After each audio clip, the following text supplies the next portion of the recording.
Toute l'actualité du ski, chaque semaine sur Rhône TV. Avec le soutien de Bliblablo de Net+, Ski Valais et les banques Raiffeisen du Valais roman.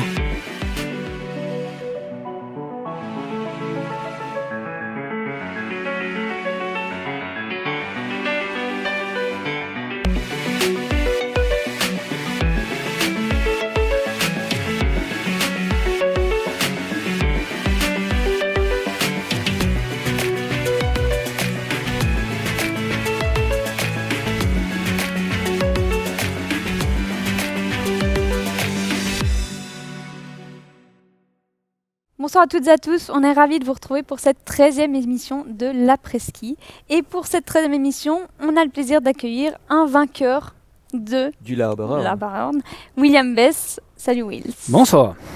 Et on accueille l'homme aux 1000 genoux du Cercle Blanc. Il en a opéré plusieurs, des centaines. Le docteur Olivier Sigrist. Salut Olivier. Salut. Ce soir, nous allons revenir sur les courses du week-end, notamment celles de Wengen et de Cortina. Mais pas que, on va passer un petit appel téléphonique à un champion olympique, le slalomeur français Clément Noël. On va parler évidemment de genoux avec nos deux invités. Mais avant cela, on va se faire plaisir, on va revenir sur ce fabuleux week-end à Wengen.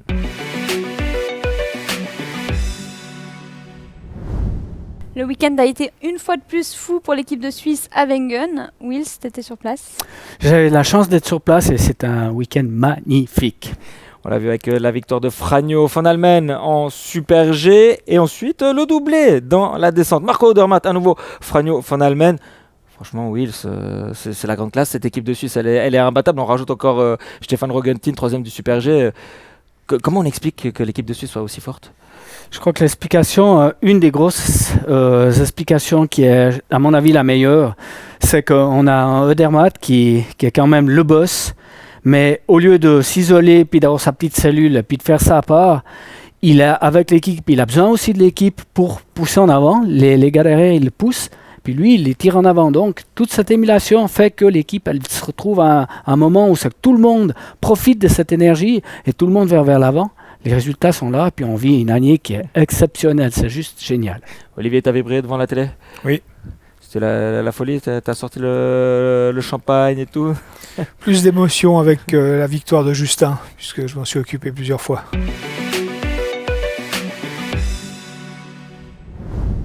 Le slalom du dimanche avec un joli tir groupé des Suisses. 4e, Tanguy Neff, meilleur résultat en carrière. 5e, Loïc Meyer. 6e, Daniel Yule. Derrière, 3 Norvégiens. Un peu rageant, Olivier, de ne pas avoir encore un Suisse sur le podium dimanche. Il ne faut pas tout vouloir manger le même jour. Et puis pour l'équipe de slalom, d'être 3 là derrière et plus les autres, c'est quand même une grosse équipe et il faut qu'ils en gardent un petit peu pour Salbar. Les dames étaient à Cortina sur les pistes des prochains Jeux Olympiques. Les Italiennes ont brillé à domicile, notamment Sofia Goggia en descente et Federica Brinone en Super G. Et ce qui nous a surtout réjoui, c'est le retour sur le podium de Corinne Suter lors du Super G magnifique 3e. Une année après son opération au genou gauche, c'était sur cette même piste de l'Olympia des Letofanais, Corinne Suter qui retrouve sa forme une année après sa blessure. C'est possible. C'est possible, parce que dans la presse, on met toujours ligament croisé rompu. Ok, ça c'est une des blessures, mais il peut y avoir d'autres blessures. Il peut y avoir des blessures méniscales et des blessures cartilagineuses, et tout ça associé. Alors, plus on accumule les blessures, plus ça devient difficile de revenir. Et c'est souvent pas mentionné dans le diagnostic donné par le médecin d'équipe, mais ça, la somme des blessures va évidemment conditionner le retour. Lara Gutberami a fini, elle, 4e lors de la descente et 2e en Super G. Wills, est-ce qu'elle arrive à se contenter de ses places d'honneur? Je pense que ça doit lui faire du bien parce qu'elle sait qu'elle est là, elle fait 2 podiums quand même. Quand tu es sur la boîte, tu es déjà content.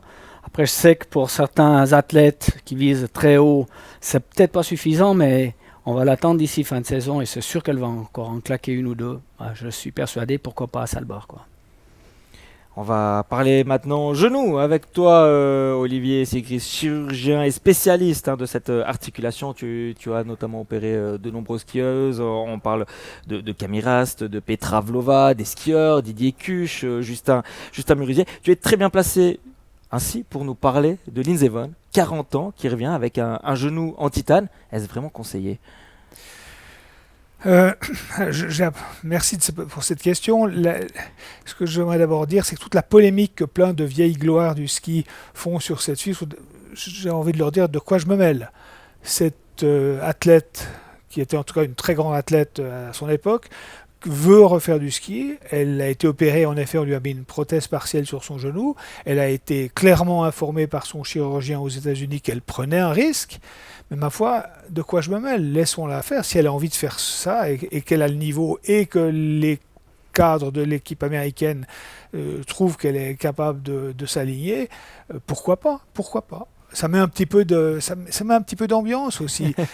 Parfois c'est un peu stérile le ski alpin, c'est un peu tristounet, mais quand moi je vois Sofia Goggia qui fait des genuflexions dans le public, ou Bratton qui danse à samba, ou cette Lindsey Vonn qui nous fait un show extraordinaire, ça met un peu aussi d'ambiance, c'est pas si mal. Des superstars comme Alberto Tomba ou Bode Miller à l'époque. Exactement.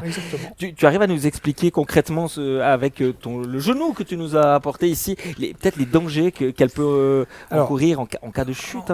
En simplifiant au maximum, on a vu sur les photos qu'elle a publiées sur les différents réseaux sociaux, elle a une arthrose d'une seule partie du genou, la partie interne du genou, ce serait un genou gauche, ce genou que j'ai amené ici. Donc le cartilage sur le tibia et sur le fémur était complètement usé, donc l'articulation fonctionnait os sur os, et il n'y a plus cette surface cartilagineuse qui est la surface de glissement. Et c'est ça qui fait mal, si on simplifie. Et on lui a implanté un patin, un implant fémoral et un implant tibial avec un insert en polyéthylène qui permet de remplacer le cartilage et de supprimer la douleur. Alors, ces deux pièces sont cimentées. D'accord. La plupart du temps. Et le risque en augmentant les impacts, c'est que ces pièces, ces implants prothétiques se décèlent. Ça se met à bouger, des micro-mouvements de l'ordre du demi-millimètre, et ça commence à faire mal. Et il faut la changer. Donc, reprendre un sport, même ski loisir, il y a un certain risque de décèlement de la prothèse. Et là, a fortiori, en compétition, avec les entraînements qu'elle fait, elle augmente le risque. Mais il est tout à fait possible que fonctionnellement et mécaniquement, cette prothèse tienne le coup. C'est tout à fait possible. Le deuxième problème, c'est si elle casse sa jambe en dessous du genou, ça va faire un problème, la fracture du tibia proximal, en haut du tibia, et en même temps, ça va déglinguer, déceler la prothèse. Alors ça fait deux problèmes à régler. Là, ça devient très compliqué. Et le résultat, après une réparation de fracture plus une prothèse décellée, c'est pas extraordinaire. Pas sûr qu'on puisse remarcher après ça.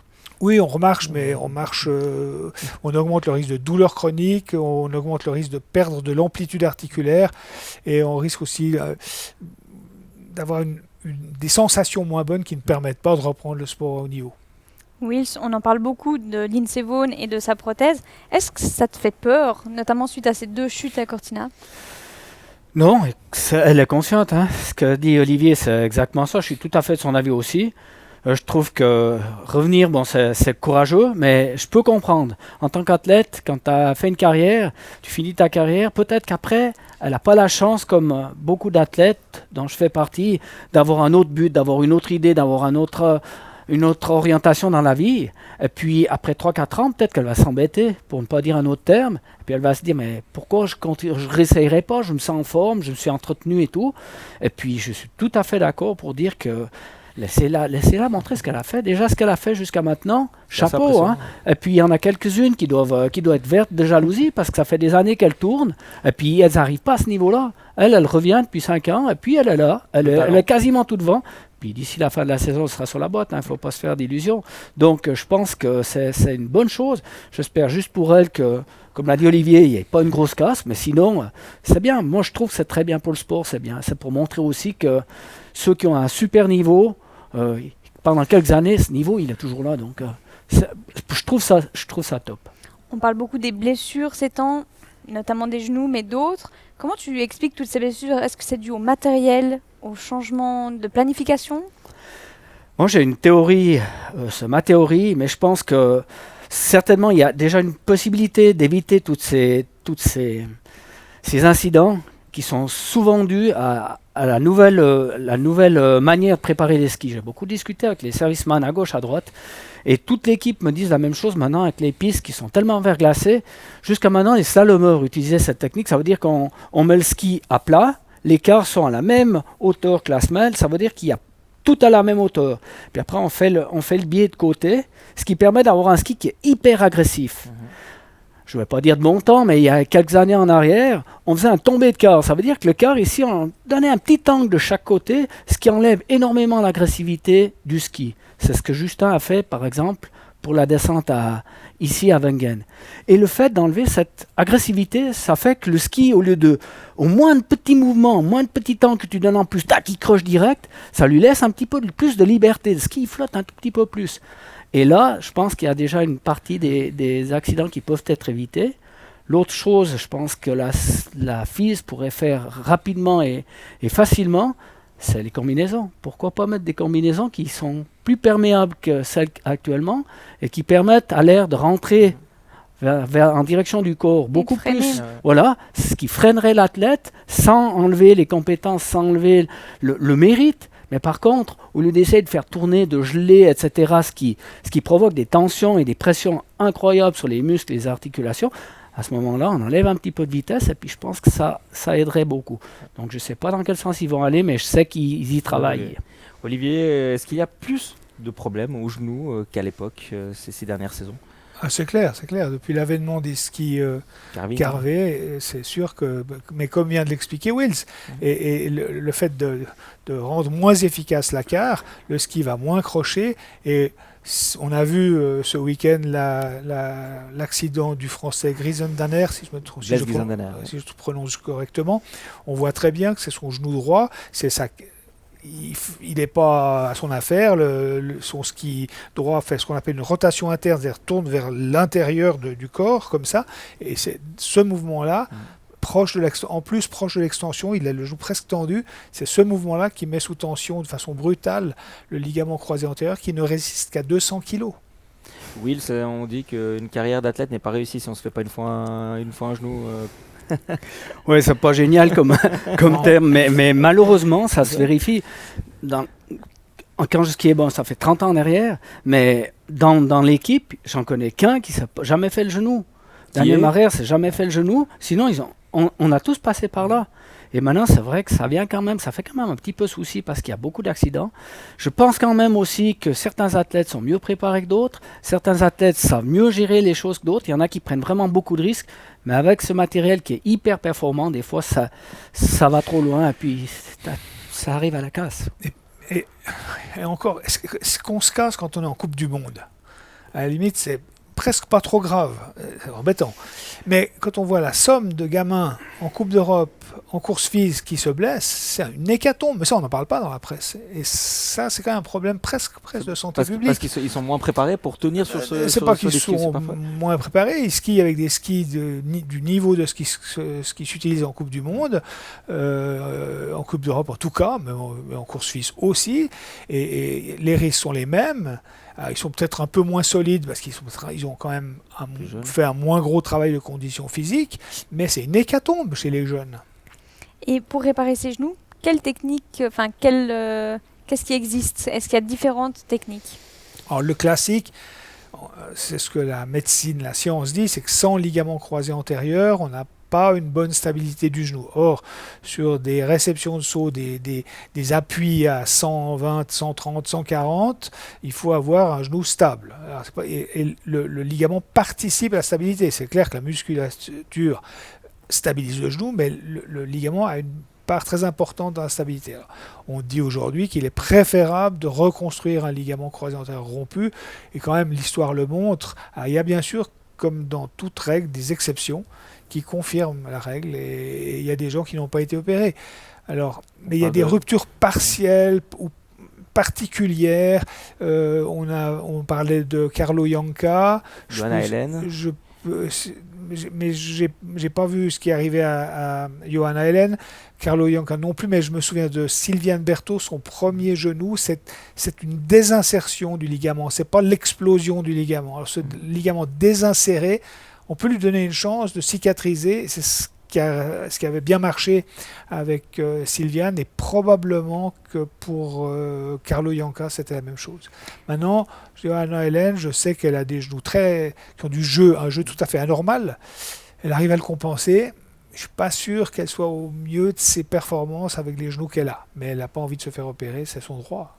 Si on prend l'exemple de Mallory Blanc, qui est de retour à la compétition après 11 mois, tout se passe bien. Au contraire, Petra Vlhova, c'est un petit peu plus difficile. Comment on explique de telles différences ?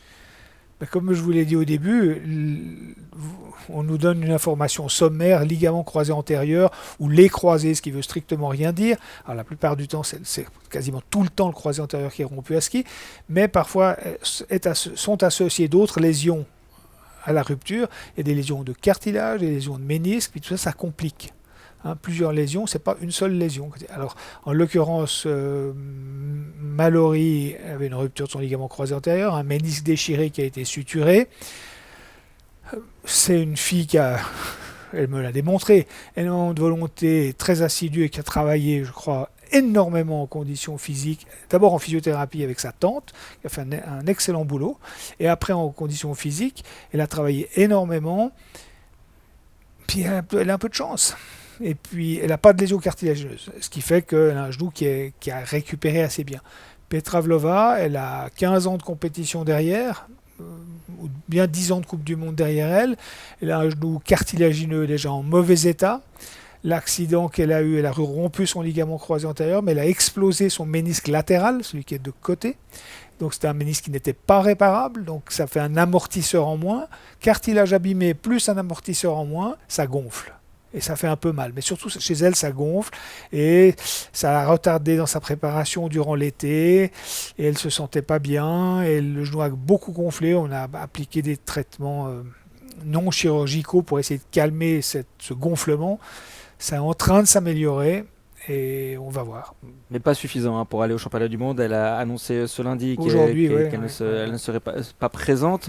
Est-ce que tu penses qu'elle sera de retour avant la fin de saison ou vraiment maintenant il va falloir préparer déjà la prochaine pour Petra Vlhova ? Je pense qu'elle ne va pas revenir. Si elle ne va pas au championnat du monde, après, elle a tout intérêt à se préparer. Elle ne gagne rien, je pense, à faire quelques courses après les championnats du monde. Will, est-ce que tu as vu dans ta carrière des différences de gestion au niveau des blessures, des genoux, avec des athlètes américains qui peut-être différemment ? Alors, je vais dire, maintenant, ils ont de la chance, entre parenthèses. C'est vrai que moi, j'ai bénéficié de traitements qui étaient impeccables. Bon, Olivier n'était encore pas là, ou bien il arrivait gentiment. Moi, j'ai eu une technique un petit peu différente.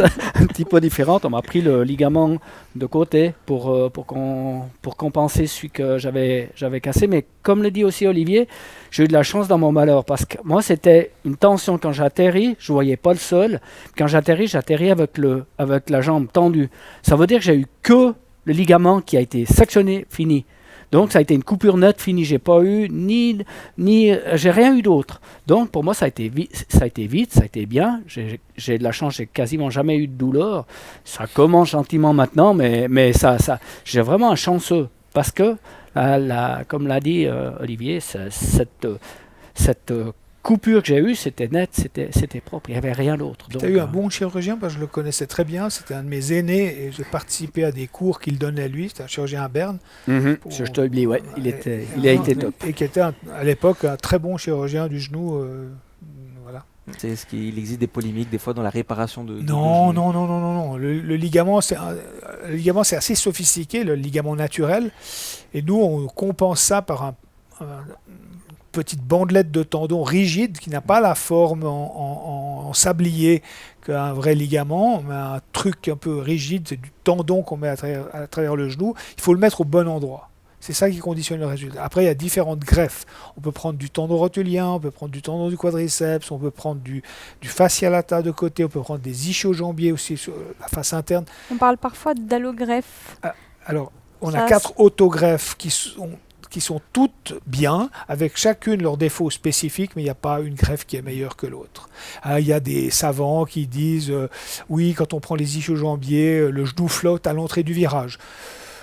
Lara m'a jamais dit que son genou flottait à l'entrée du virage, et puis les autres non plus. Camille encore moins. Alors, Les allogreffes, c'est du tissu de banque, prélevé comme on prélève un cœur ou un foie ou des poumons pour greffer. C'est facile à conserver, donc on peut conserver ces tissus longtemps. En première intention, c'est pas recommandé. Parce que les allogreffes, c'est comme ça que ça s'appelle, les allogreffes sont quand même susceptibles de se rompre plus facilement qu'une autogreffe. D'accord. Ce que d'ailleurs avait eu Mélanie Meillard comme première greffe, elle a eu une allogreffe et malheureusement elle n'a pas tenu, et après il a fallu la reprendre et ça a compliqué les choses. Oui, on parlait des genoux, mais est-ce que tu sens les efforts consentis durant ta carrière sur tes articulations autres que les genoux ou pas Franchement, encore non.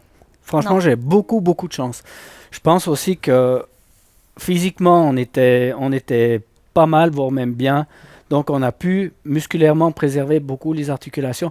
Alors, je mentirais si je dis que des fois, je ressens pas une douleur ici ou là, mais j'ai beaucoup de chance et je pense que c'est dû aussi à cette préparation qui, pour moi, est très, très importante. On parle beaucoup de blessures, mais ces blessures peuvent être anticipées ou bien peuvent être prévues en faisant une musculation qui soit optimale. Et ça, il y a un gros progrès de ce côté-là. Je pense que ça va aussi dans le bon sens. Mais pour parler de ton jeu à toi, encore une fois, tu as été opéré en 94. En 94. Opéré en 94 par un chirurgien qui faisait déjà de la chirurgie moderne. Et c'est pour ça que tu as un genou qui est bien 30 ans après. Hein. C'est pour ça que je dis que j'ai de la chance aussi. Ouais. Puis après, il y a ta génétique qui joue un rôle. Il y a des gens qui vont abîmer leur cartilage, user leur cartilage plus rapidement. On voit à l'hôpital des gens qui se font mal et on fait une radio de genou et le genou est tout à fait bien. Puis il y a des gens qui ont 20 ans de moins qui ont déjà un genou tout usé. Merci beaucoup pour nous avoir éclairé là-dessus. On va passer une courte part de publicité avant de retrouver un champion olympique dans l'APELA.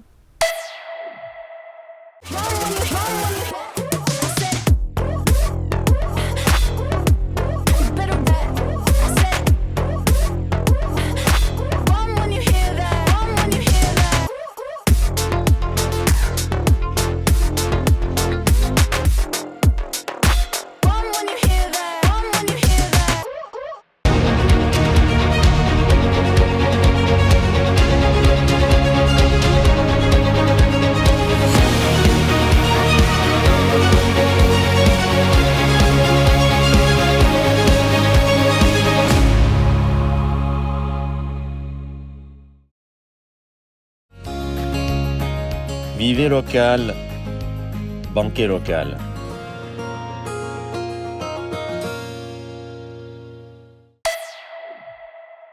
On a le plaisir d'accueillir un champion olympique, qui plus est le recordman de victoires parmi les slalomeurs français. 13 victoires, il l'a fêté d'ailleurs à Adelboden il y a peu ce week-end. Malheureusement, une 11e place à Wengen pour son 100e départ en Coupe du Monde. Salut Clément, comment tu vas ? Salut, ça va bien et toi ? Ça va super. Merci en tout cas d'être en notre compagnie. Clément Noël, alors on va rapidement un petit mot sur cette 11e place à Wengen. C'était loin de tes espérances. Ouais, c'était pas ce que j'espérais. Après, on a vu que c'était une course hyper serrée. Les écarts sont infimes, donc finalement 3/10 de mieux. J'aurais dit que c'était une course correcte, et là ça devient une course décevante. Mais ouais, c'était une neige assez facile sur laquelle j'ai pas su m'adapter. Je pense que j'aurais dû faire les choses un petit peu autrement. Et puis ouais, j'étais pas dans ma meilleure journée. Donc le slalom c'est dense, il y a du monde qui va vite et ça coûte vite cher quoi. Tu avais gagné les 2 premiers slaloms cet hiver, et puis il y a eu ce petit accident, une blessure à la cheville en géant à Val d'Isère. Où en es-tu aujourd'hui physiquement ? Ça va mieux, ça va de mieux en mieux. Ça me gêne encore un petit peu de temps en temps à l'entraînement, la cheville, surtout en préparation physique et tout. Après sur les skis, le jour de la course, ça me gêne pas du tout. Je peux me donner à mon 100%. Mais ouais, la petite période après Val d'Isère, donc j'ai dû rater Val d'Isère. À Alta Badia, j'étais quand même vraiment sur une jambe et demie parce que ça me faisait encore mal et j'avais assez peu pu m'entraîner. Mais là, depuis le mois de janvier, ça va bien. En tout cas, je peux pas prendre ça comme excuse, et encore moins après Adelboden. Allez, on va revenir un peu plus globalement sur ta carrière. Tu as été champion olympique à Pékin en 2022. On l'a dit également, 13 victoires en Coupe du Monde. Tu es le slalomeur le plus titré parmi les slalomeurs tricolores. C'est quoi la victoire dont tu es le plus fier ? Bon, je pense que c'est les Jeux. parce que les jeux, voilà, déjà ça parle à tout le monde. Pour nous en France, le ski c'est pas un si gros sport, et les jeux ça parle vraiment à tout le monde, et c'est un rêve pour tout sportif. Et puis surtout, enfin moi ce que je trouve qui change, c'est que c'est une fois tous les 4 ans, on a une chance quand on fait une discipline, une fois tous les 4 ans, donc c'est tellement rare. La rareté fait la beauté de la chose, et de se dire que voilà, on a su être à son meilleur niveau le jour où c'était le plus important de l'être. Je pense que ça c'est vraiment la plus grosse fierté, parce que des coupes du monde, alors il n'y a pas plus de niveau aux Jeux Olympiques qu'en Coupe du Monde, il y a les mêmes athlètes au départ, voire même moins. Mais ça parle tellement et c'est tellement rare que au final ça crée une pression, une difficulté supplémentaire, et d'avoir su gérer ça, je pense que c'est ça qui peut me rendre le plus fier. Tu te rends compte que désormais tu fais partie des plus grands sportifs de l'histoire du ski en France? Ouais, je m'en rends compte. Après, je suis pas trop dans les stats, dans l'histoire. Moi, mon but, c'est vraiment pas de marquer l'histoire. J'en discutais, en plus, c'est marrant, tout à l'heure avec mon coach, et moi, ça m'a jamais vraiment intéressé d'aller chercher des records ou d'aller chercher, voilà, Jean-Noël Augère qui a 13 victoires aussi en slalom, ou Jean-Claude Killy qui en a 18, ou Peintu. Bon, Peintu, c'est encore un cran au-dessus, mais c'est un autre niveau, oui.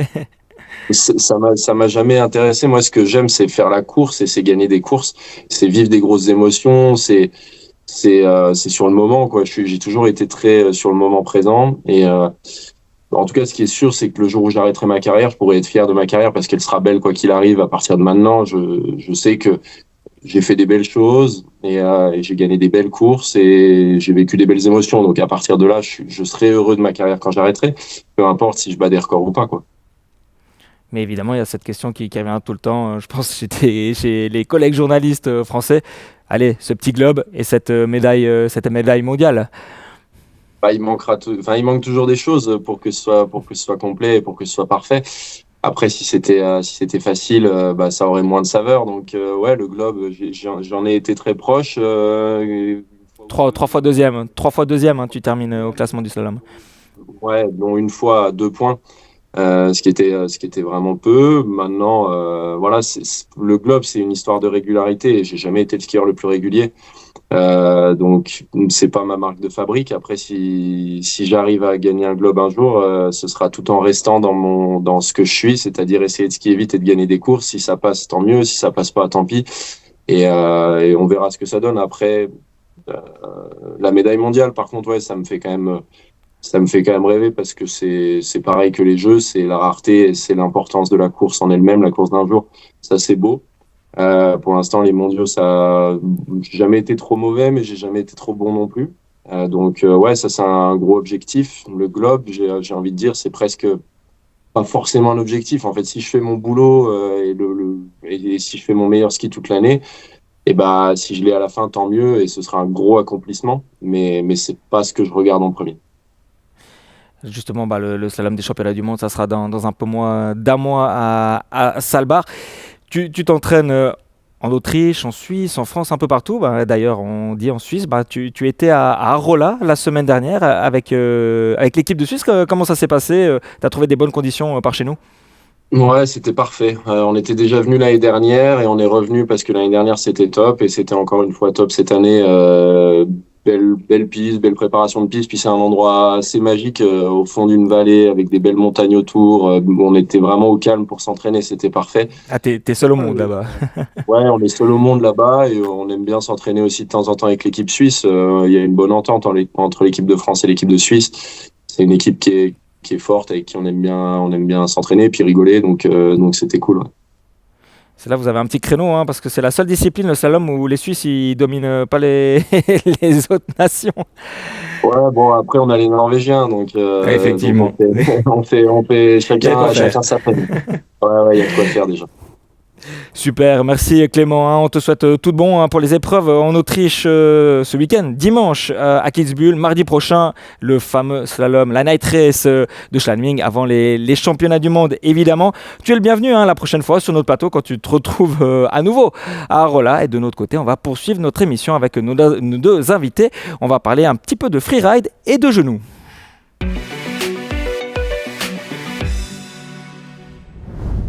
Wills, tu es toujours très impliqué dans le monde du ski. En 2018, tu as participé à un sacré projet, notamment avec un spécialiste des pentes raides, Jeremy Heitz, et un ancien skieur, un descendeur, l'américain Darren Ralves. On regarde un extrait tout de suite. It's so unique. This is taking the next level. Kind of blue eyes, huh? Yeah. It's kind of walking into a little bit of unknown. Well, it's like the style hung that never stops. Yeah. The style hung's 2 turns. Yeah. That's 10 in a row. Whew. And look at the course, it's pretty good. My legs feel a little shaky right now.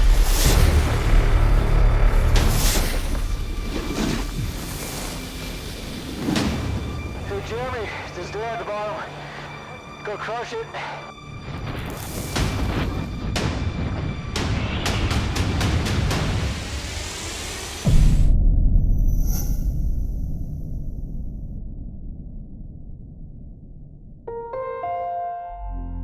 Magnifiques images, Raise the Face, réalisé par le Valaisan Nicolas Falquet, évidemment. William, expliquez-nous un peu l'origine de ce projet un peu fou. Alors c'est Nicolas qui un jour me dit, écoute, là avec Jérémy on a un projet, ça peut être super sympa, skier une face avec Darren Rolfs. Puis je le connaissais bien, Darren, donc j'avais des contacts avec. Il me dit, ouais, on va les mettre les deux, on pique une face, mais on fait un super G sur la face. Je dis, ouais, bon, cool. Puis quand j'ai vu la face que c'était, je me suis dit, oh là, alors là, ça va être sport. En l'occurrence, l'Obergorn qui culmine à 4219 mètres d'altitude. C'est facile de piquer un super G là. Écoutez, les 2 premières portes, on était assurés, on était harnachés avec le harnais, la corde, etc. pour aller planter les premiers piquets avec la perceuse. Il y avait environ 20-25 cm de neige fraîche, de la bonne neige, puis après dessous c'était la glace vive. Donc on avait un peu crainte qu'en skiant dessus, il y ait tout qui déménage et puis que ce soit plus faisable. Mais ça s'est très bien passé, c'était une super expérience. Je crois que les 2 artistes ont apprécié et c'était une super expérience. Toi, tu l'as faite, tu l'as descendu. Alors moi j'ai fait quelques temps avant parce qu'on a piqueté puis on n'a pas pu faire direct. Donc je me suis permis d'essayer 2 virages pour voir un petit peu la distance si c'était bon et tout, ça avait l'air pas mal. Et puis après le résultat avec le film qu'ils ont fait, c'est juste génial. Et quand on fait de la vitesse en Coupe du Monde, on cherche toujours cette adrénaline. Cette adrénaline, elle vient en faisant ces courses. Disons que c'est en faisant ces mouvements, en étant dans la course, que ça monte et que ça vient. Et typiquement, pour un skieur, je pense qu'il a besoin de cette adrénaline pour être rapide. Le jour où c'est que tu n'as plus ça, que tu as un petit peu en arrière, que tu as un petit peu la crainte, il faut oublier, il faut rentrer à la maison parce que c'est terminé. Mais c'est aussi ce que tu as recherché en allant faire ce projet, un peu d'adrénaline. Moi, c'était tout nouveau, puis je me suis dit pourquoi pas, mais c'est vrai que sur place, il y avait des poussées d'adrénaline qui étaient super sympas.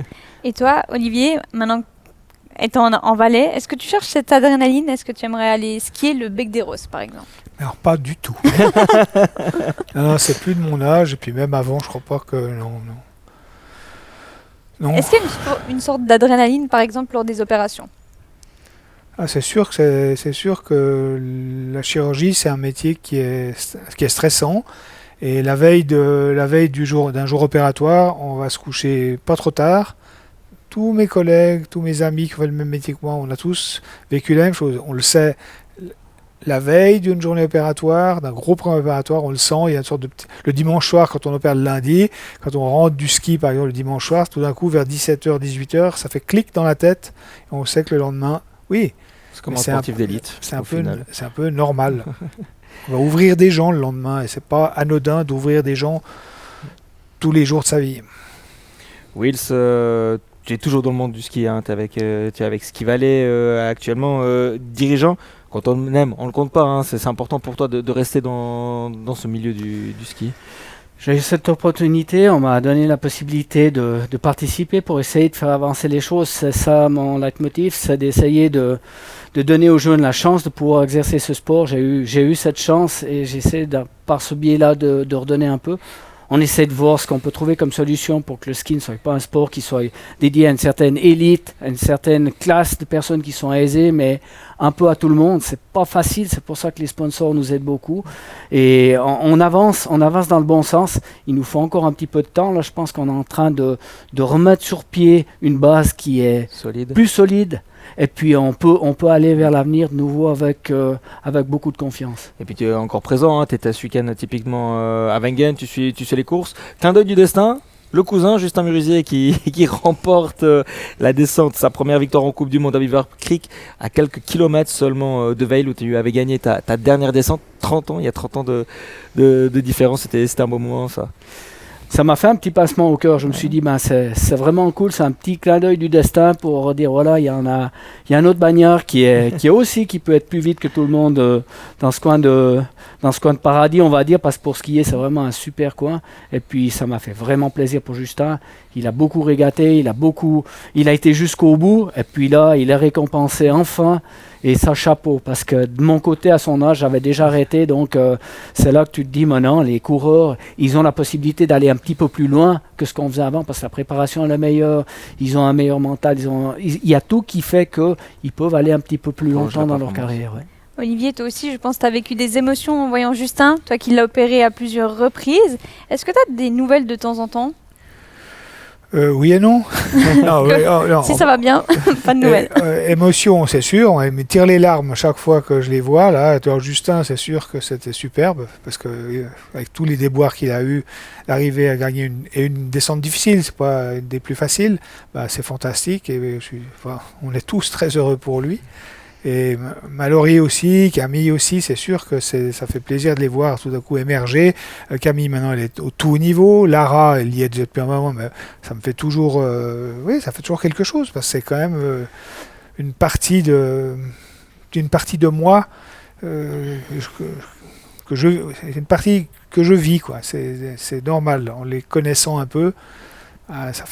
Tu fais partie de leur chemin et de leur parcours. Ça fait plus d'émotion que si c'est une inconnue. Olivier, tu viens de mettre un terme à ta carrière de chirurgien. Au total, combien d'athlètes tu as opéré ? Le nombre d'athlètes que j'ai opérés, c'est presque anecdotique par rapport au nombre de sportifs loisirs que j'ai opérés. Alors, des athlètes qui étaient au niveau international, il y en a autour d'une trentaine. Et puis des ligaments à l'estime, comme ça, j'ai dû en faire un peu plus de 4000 pendant 30 ans. Voilà. Mais c'est sûr que s'occuper d'un athlète de haut niveau, ça demande plus d'engagement, plus de disponibilité, c'est plus de stress.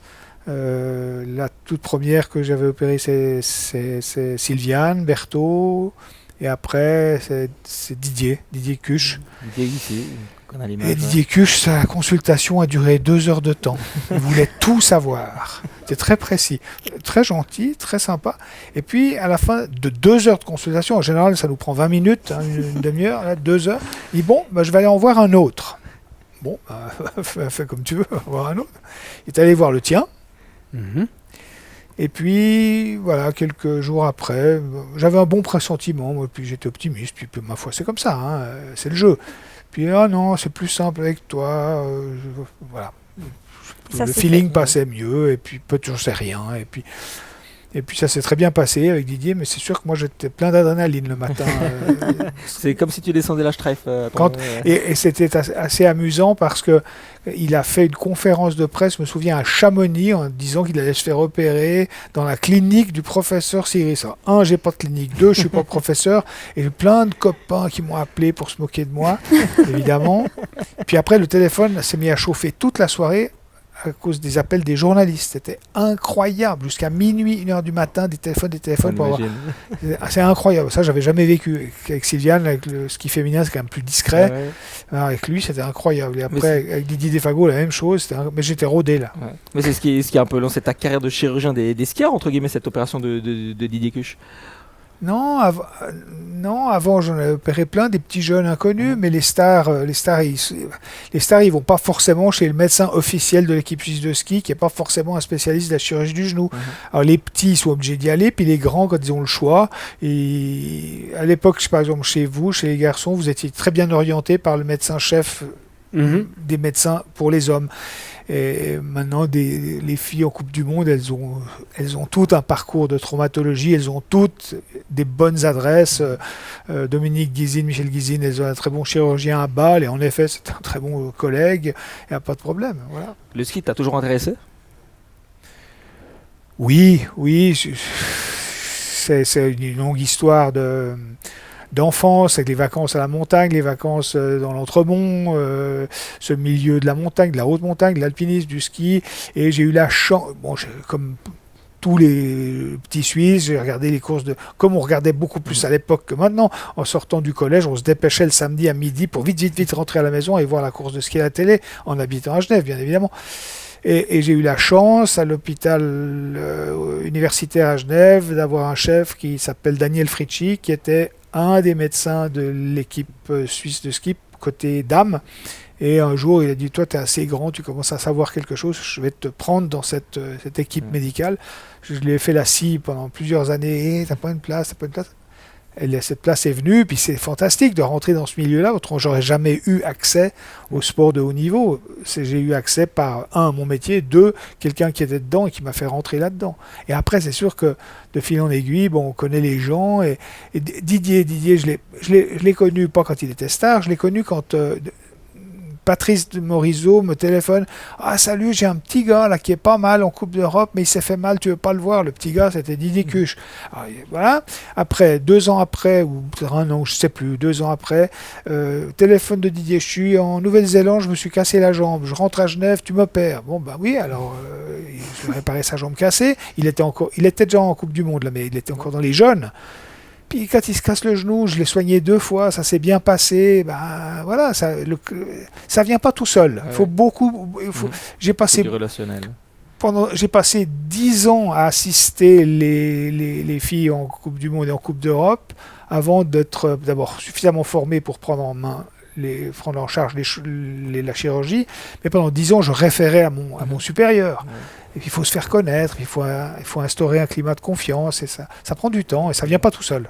Oui, mais il t'a quand même mis la pression, hein, Didier, là. Tu peux, quand il t'a dit maintenant je vais voir un autre, après t'as dit je veux que ce soit toi qui m'opère, t'as quand même eu un petit coup de... J'étais chaud là. Ouais. Et je me souviens très bien, je l'ai opéré à l'hôpital orthopédique à Lausanne, et je m'étais dit bon, je fais le premier cas pour un tour de chauffe à 8h, puis lui je le fais à 9. Que je sois un petit peu rodé, là, pas que je sois sorte du petit déjeuner.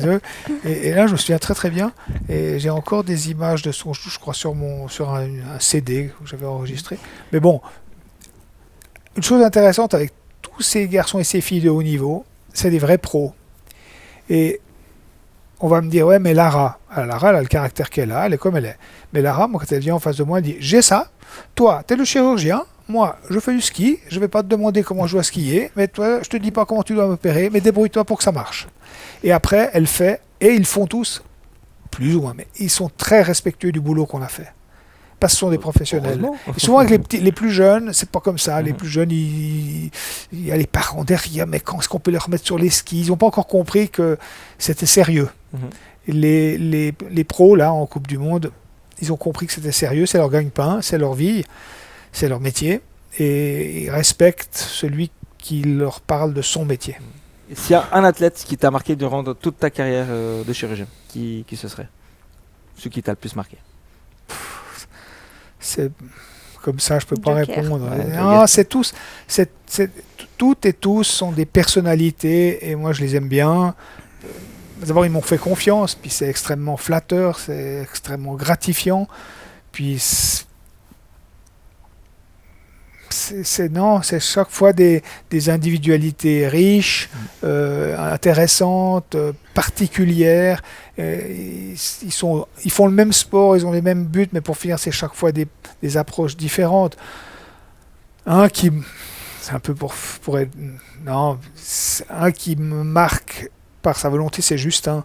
Parce que Justin, je l'ai opéré 3 fois, il a cassé 3 fois, il y peut rien et j'y peux rien, c'est comme ça. Le taux de rupture, ça a baissé un petit peu, mais le taux, au début, à sa première opération, le taux de rupture, c'est entre 10 et 20% dans les 2 ans après la reprise du sport. Et il a recassé là, et maintenant avec la technique qu'on utilise maintenant, ça casse un peu moins, mais on n'est pas à 0%, on est à 5-6% de rupture. Et les ruptures, c'est inévitable. Et c'est lequel ce week-end qui s'est recassé pour la 2e fois, là, je sais plus. Il y en a plein qui se recassent le genou. Puis il y en a qui passent entre les gouttes complètement, comme Marer, tu disais. comme Maria Valizer, Chantal Bournissen, jamais une blessure. Mais bon, c'est pas les mêmes skis. Hein. Exactement. Il n'y avait pas encore le carving. Ça arrivait après. Ouais. Parfait. On va passer à nos questions du tac au tac. Est-ce que vous êtes prêts? Vous pouvez répondre tous les deux. L'un après l'autre, hein, on se bat pas. Spécial Val-de-Bagne. Exact. Plutôt les pistes de Verbier ou la Pazée? Tout la Pazée, ça c'est sûr. Vous êtes d'accord? Ça va faire rire. C'est sûr. Ça va faire rire François Torrent à Arba parce que lui se moque des bagnards et la Pazée. Puis je l'invite toujours, mais il vient jamais. Peut-être que là il m'écoute. Puis voilà, une invitation. Il a peur. On lui passe l'appel. Arba, c'est tout plat. Angers. François, viens nous trouver, on te montre ce que c'est que la Pazée. Plutôt la chasse ou la pêche? La chasse avec son frère. La pêche. Une raclette chez Balifard ou à la Streif à Martigny? Les deux. Les deux. Les deux.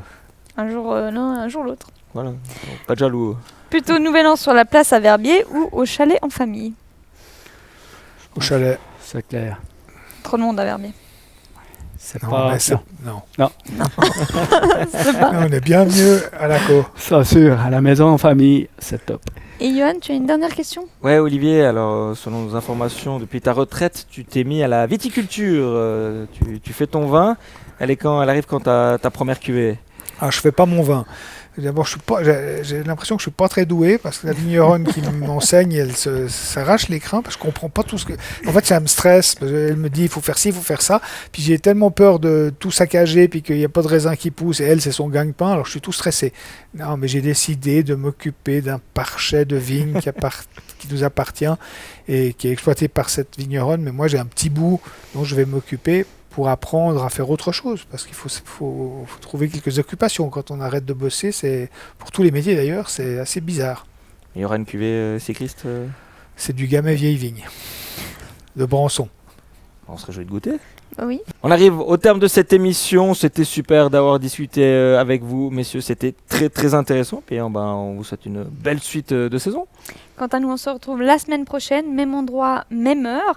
Mais on vous souhaite de skier, notamment à Morgin ce week-end, où la tournée en piste du Noveliste y sera et vous y attend. Vous pourrez peut-être écouter l'une des musiques favorites de William Bess, du Nickelback, évidemment, du gros son. Burn Into the Ground. Ça, c'est ça pour motiver. Hein. Y a besoin, ça, c'est de la musique. Bonne soirée à tous. Ciao, ciao. Salut. Bye.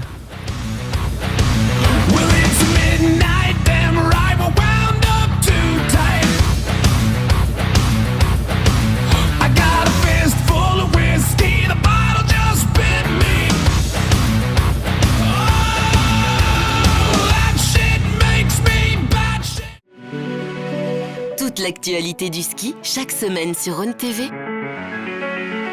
Avec le soutien de Bliblablo de Net+, Ski Valais et les banques Raiffeisen du Valais roman.